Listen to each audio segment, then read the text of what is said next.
اور پھر اس کے بعد کوئی 10 منٹ 12 منٹ وہ اس کو پکاتے ہیں، تو ظاہر بات ہے کہ وہ جب چمچ سے ہلاتے ہیں تو وہ جو روٹی ہے اس دوران میں پک جاتی ہے اور وہ اس کے اندر جذب ہو جاتی ہے، تو اس کو مرغوب کہتے ہیں۔ اور یہ واقعتاً بہت ٹیسٹی ہوتا ہے۔ میں نے یہ اس لیے بتایا ہے کہ ہمارے جو سامعین ہیں یا میری جو بہنیں بیٹیاں ہیں، اگر وہ چاہیں تو اس کو پکا کے دیکھیں۔ البتہ عرب جو ہے وہ مرچیں استعمال نہیں کرتے، ہمارے کھانے جو ہیں ان کے اندر یہ ہوتا ہے کہ بہت زیادہ مسالے ہوتی ہیں، وہ بالکل یہ نہ مرچ ڈالتے ہیں نہ مسالے ڈالتے ہیں، لیکن بہت تھوڑے۔ خیر، استاد نے جب اپنے شاگرد کی، سالم اس کا نام تھا، اپنے شاگرد کی بات سنی تو کہنے لگے بیٹے چلو پھر ایسا کرتے ہیں، اپنے رب سے دعا مانگتے ہیں۔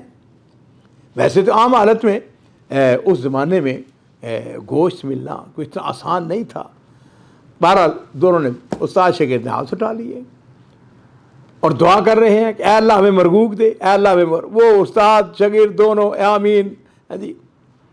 وقال ربکم ادعونی استجب لکم، اللہ تعالیٰ فرماتے ہیں کہ مجھ سے دعا مانگو، میں تمہاری دعاؤں کو قبول کرنے والا ہوں۔ لو جی آگے چل پڑے۔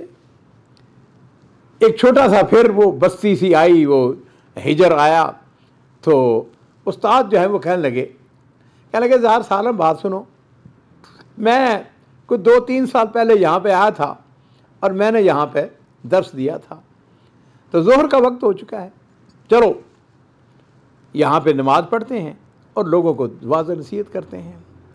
لو جی انہوں نے مسجد کے سامنے گاڑی کھڑی کر لی، نماز پڑھائی یا پڑھی انہوں نے، بہرحال نماز کے بعد انہوں نے تھوڑا سا درس دیا۔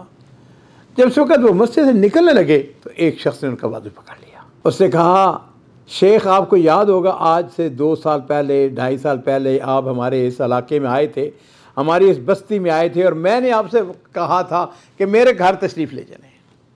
عرب جو ہے ان کے مہمان نوازی جو ہے وہ تو گھٹی کے اندر پڑی ہوئی ہے نا، تو آپ نے مجھ سے وعدہ کیا تھا کہ بیٹے آج تو میں مصروف ہوں، آئندہ جب بھی کبھی آؤں گا تو میں انشاءاللہ تمہارے گھر ضرور آؤں گا۔ استاد محترم اب آپ آئے ہوئے ہیں، آپ میرے گھر تشریف لائیں گے۔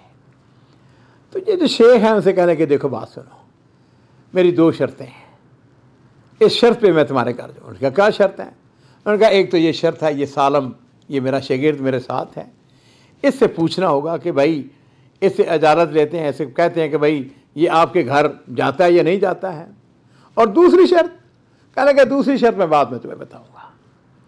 لو جی ناظرین اکرام، وہ اس نے کہا یہ کون سی بات ہے، ہاں بھائی یہ استاد کے ساتھ جاؤ گے کہ نہیں ان کے گھر؟ ان کا میں جاؤں گا، کیوں نہیں جاؤں گا، استاد اگر جا رہے ہیں میں بھی جاؤں گا۔ لو جی گھر چلے گئے، جا کے بیٹھے۔ ناظرین اکرام آپ کو تعجب ہوگا، چند منٹ گزرے تو وہی شخص جو صاحب خانہ تھا وہ اندر جاتا ہے اور اندر سے ایک بڑا ٹرے، جس کو صحن کہتے ہیں، سینی، اور وہ مرغوب باللحم اس کے ساتھ فل تھی۔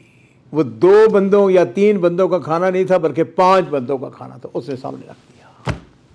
اس نے کہا شیخ تناول فرمائیں۔ اب یہ اللہ تعالیٰ کی کیا کہتے ہیں قدرت کے اوپر، اللہ تعالیٰ نے فوراً ان کی دعا کو قبول کر لیا ہے۔ لو جی ناظرین اکرام بڑے مزے سے کھایا۔ اب اس نے کہا جی آپ نے وہ دوسری شرط جو تھی وہ کیا تھی؟ کہنے لگے میں ابھی بتاتا ہوں۔ اپنے شاگرد سے اشارہ کیا، سالم ایسا کرو کہ گاڑی سے وہ دودھ کا برتن جا اس کو اٹھا کے لے آؤ۔ لو جی وہ دودھ کا برتن لے کے آ گیا، لبالب بھرا ہوا۔ کہنے لگے کہ تمہیں یہ دودھ جو ہے یہ قبول کرنا ہوگا، کہ تم کو مبارک ہو اور تم اس کو قبول کرو، ہدیہ ہے میری طرف سے۔ ناظرین اکرام اس نے جو ڈھکن اٹھا کے دیکھا، گائے کا دودھ اور اس کے اوپر مکھن تیر رہا ہے، اس کو اندر لے گیا۔ اور آپ کو یہ تعجب ہوگا، واپس آ کے کہنے لگا میری بیوی جو ہے وہ پریگننٹ ہے، اور کئی دنوں سے وہ اس بات کی خواہش و تمنا کر رہی تھی کہ کاش اس کو کہیں سے گائے کا دودھ ملے جس کے اوپر مکھن ہو۔ پورے علاقے کے اندر ایک بھی گائے نہیں ہے کسی کے ہم، اگر ہے تو بکریاں ہیں یا اونٹ ہیں۔ اور سبحان اللہ، اللہ تعالیٰ جو ہے وہ کس طرح دعاؤں کو قبول کرنے والے ہیں اور کس طرح اسباب وہ مہیا کرنے والے ہیں۔ تو بہرحال یہ بعض کا اتفاقات بھی ہوتے ہیں، لیکن یہاں پہ جو اصل بات جو آپ کو بتانے والی ہے وہ یہ ہے، تمنا کریں، خواہش کریں، اپنے رب سے دعا مانگیں، اللہ رب العزت جو ہیں وہ دعاؤں کو قبول کرنے والے ہیں۔